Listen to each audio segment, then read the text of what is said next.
Federal Drive is presented by GEHA, Government Employees Health Association, proudly providing health and dental benefits to federal employees and their families. Visit GEHA.com. When the Army launched its Data Operations Center in April, the goal was to create a centralized service that will reduce the burden on warfighters. Over the long term, ADOC hopes to make it easier for warfighters to use artificial intelligence and machine learning tools by turning raw data into refined intelligence. For more on the service's plans for the Army Data Operations Center, Federal News Network's executive editor Jason Miller caught up with David Markowitz, the Army's Chief Data and Analytics Officer at the recent AFCEA TechNet Cyber conference. The Army saw a need to connect our tactical units being developed through Next Gen C2, 4th ID, and 25th with the Army enterprise data and to work data issues to support our warfighting commands.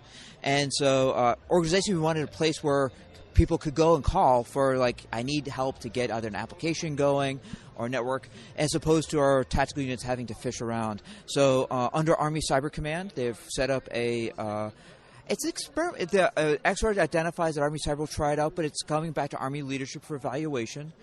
So far, it's doing well. And its scope is to provide that both a data area as well as all network connectivity. So think the use case in mind is I've got a new UAV or some new ground sensor. I need to connect it and get that view into a situational awareness in our division.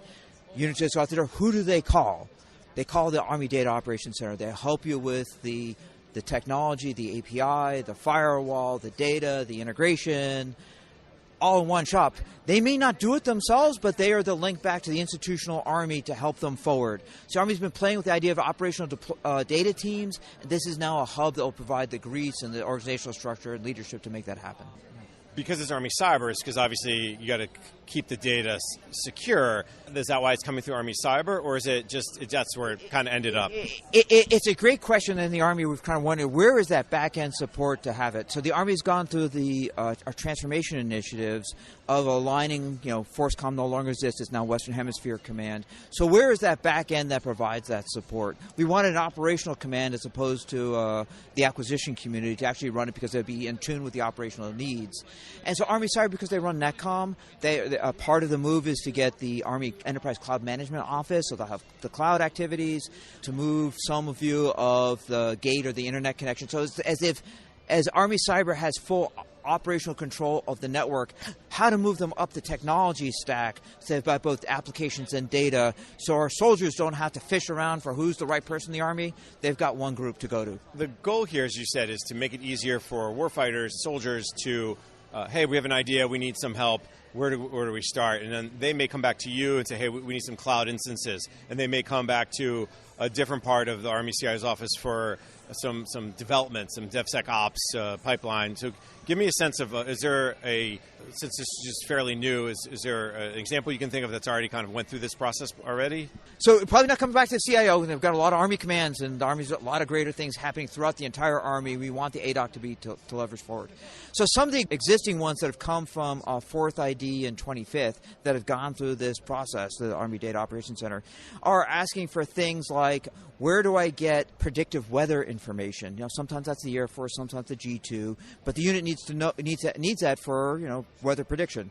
Another one was maritime trends, not a normal Army thing. So if a division needs maritime COP, who do they go to for integration? They go to the ADOC, will then reach out to if it's a fourth estate agency or for the Navy to provide that integration going forward. So 2 examples where we've had kind of data needs to get integrated to the field to help our soldiers.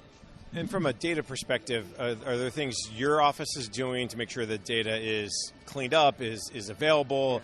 Where's the CIO's role? Yeah. So CIO, we're the Army Secretary, so we're kind of really high level. So we're really into the governance side, and so we're trying to make sure that the right people responsible for data can be responsive to our warfighters. And it's been amazing actually to see this kind of grow in time. We've had a lot of applications being built because we've now had a very robust data layer. Secretary just signed a bi-directional directive to make sure all of our business systems interact with the data layer so we can have this kind of one place to kind of get our authoritative data. That process has now seen over 4 years. We're now overhauling our data products that are most common usage, like how do we think of soldiers, how do we think of units. Those are being redone based upon this growing demand of application. our warfighting side is just about to go through that experience of getting all the warfighting data from fires and intel, logistics, gathering it right now. We're going to have a whole plethora of apps as 4th ID and 25th under the Next Gen C2 program, Innovate. And then we're going to probably see a maturation of like, okay, now we're getting serious about enterprise-wide, what's ready for the Army. But for the CIO side, making sure that process works, so you have the right authoritative, who do you go for log? Who do I go for sensor data? Who do I go to for finance? Or the network operations. Making sure that those people are identified and responsible, so that we've got leaders who can change and be responsive to what the Army needs. The key to this is obviously APIs, because you're not going to create one big data lake and all this data is going to live. Yeah. Is that something else that your office, the CIO's office at large, is kind of shepherding, offering the governance around to say, hey, if you create this API, here's some guardrails? Yeah. So the Secretary just initiated a program called Jailbreak that's trying to get better API registration across. We're still in the early stages of that to get that as a complement to the data layer, right, to make sure it's on. And it's super important, the data products that those APIs will transmit, what are you supposed to provide? So that is ongoing.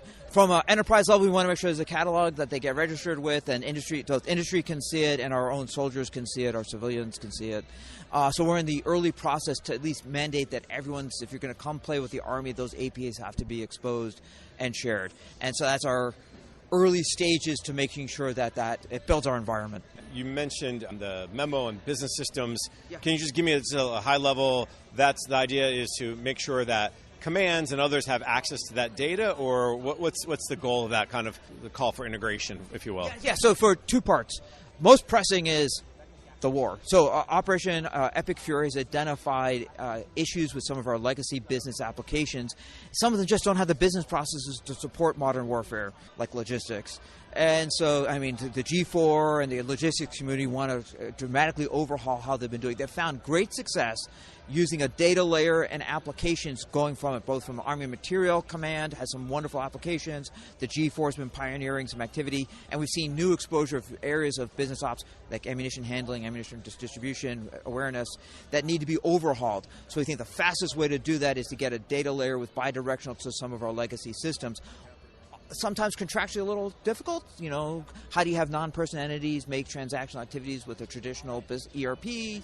So the Secretary signed a directive to ensure bidirectional to our legacy systems, and for us to work through all those issues to get not only technical connectivity, but kind of licensing and the full application management to get the speed for change that we need for the war, and then to modernize some of our legacy systems that have been a little hard to get the lift. And so as we're really thinking enterprise business system convergence, probably now more just enterprise business systems, having a foundational data layer is changing the way we think about how to provide rapid applications, but a solid data foundation with solid transactional cores that can provide a rapid change, both to help the Army modernize, get rid of tech debt, and to support what we're seeing in the theater. David Markowitz is the Army's Chief Data and Analytics Officer. He was speaking there with Federal News Network's Executive Editor, Jason Miller. You can find Jason's story at federalnewsnetwork.com.